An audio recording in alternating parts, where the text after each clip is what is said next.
Mishnah Yoma 39b 5. So the Mishnah was written earlier than the rest of the Talmud. The Mishnah is more of a recording of things that occurred and traditions that were held in the time of the first century. And then where you get later in the Talmud, you get a lot more of like theological debate and midrash and stuff like that. But when I read Mishnah, I think this is more likely an accurate representation of the traditions and beliefs that were held and practiced in the first century. So now when you read Mishnah Yoma 39b verse 5, it says, the sages taught during the tenure of Shimon HaTzadik, the lot for God always arose in the high priest's right hand. After his death, it occurred only occasionally. But during the 40 years prior to the destruction of the Second Temple, the lot for God did not arise in the high priest's right hand at all. So too, the strip of crimson wool that was tied to the head of the goat that was sent to Azazel did not turn white, and the westernmost lamp of the candelabrum, or the menorah, did not burn continually, as it's supposed to. Okay, so what they're saying is God basically gave Israel these signs that on Yom Kippur that he had forgiven them of their sins and that they were in right standing with him. And so one of these signs was that the lot ascribed to Yahweh would always appear in the right hand of the high priest when the lots were cast for the two goats of Yom Kippur. That's in Leviticus 16, 8 through 10, the Yom Kippur service. And this would be considered a fortuitous omen, so a good sign. Another sign was that the strip of scarlet dyed wool, which was tied to the head of the scapegoat, always turned white during the Yom Kippur service. So, you know, your sins are red as scarlet, but I'll turn them white as snow, kind of a thing. And then a third sign was that the westernmost lamp of the menorah would burn continually; it would never go out.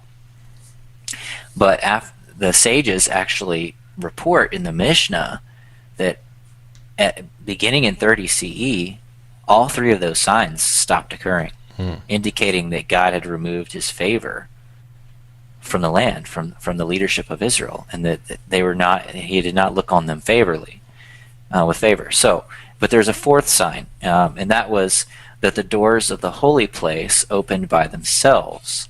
So this was obviously the holy place was restricted only to the priests, and it was separated from common areas by the veil to the most holy place and the doors to the sanctuary.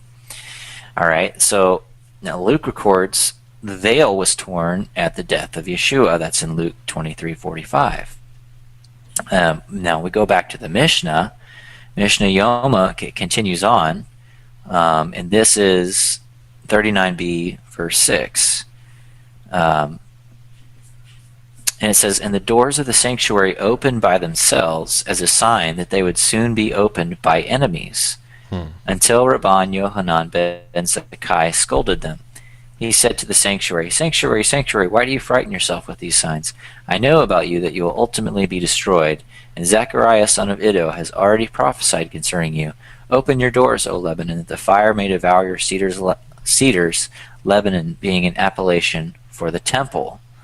So this guy that the Mishnah is talking about, Yochanan ben Zakkai, he was referencing the prophet Zechariah in chapter 11.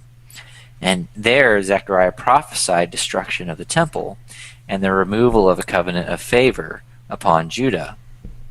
There, interestingly enough, Zechariah also prophesied, that's where he prophesied 30 pieces of silver being given to the potter. And then we read in Matthew 27 that what did Judas betray Yeshua for? 30 pieces of silver. And then when he threw it back, what did they use that money for? To buy the potter's field.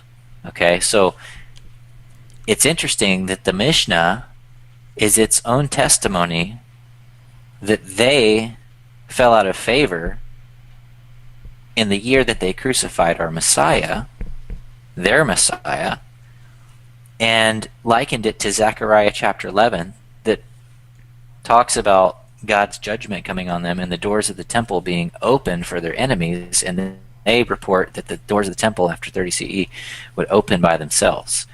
So they kind of condemned their own themselves with these writings. It's insane.